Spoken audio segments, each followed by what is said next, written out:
मुलींसाठी मनोरंजक खेळातून नेतृत्व गुण आणि संघटन कौशल्य वाढीसाठी उपक्रम गडहिंग्लज येथील एटी फाउंडेशनचा पुढाकार मुतनाळ येथील एसडी हायस्कूलमध्ये करण्यात आलं आयोजन। गडहिंग्लज तालुक्यातील मुतनाळ येथील एसडी हायस्कूलमध्ये एटी फाउंडेशन मार्फत इयत्ता 5वी ते 8वीच्या मुलींसाठी खेळातून नेतृत्व गुण आणि संघटन कौशल्य कसं वाढीस लागतं या संदर्भात मार्गदर्शन करण्यात आलं।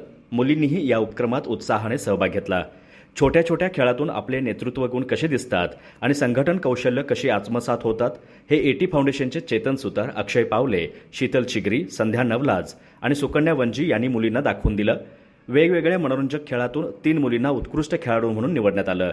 संजना गिजवणे, स्नेहा गिजवणे आणि अर्पिता जळडी यांना एटी फाउंडेशन मार्फत स्मृतिचिन्ह आणि पुष्प देऊन प्रशालेचे प्राचार्य ए.बी. गुलगुंजी यांच्या हस्ते गौरवण्यात आलं।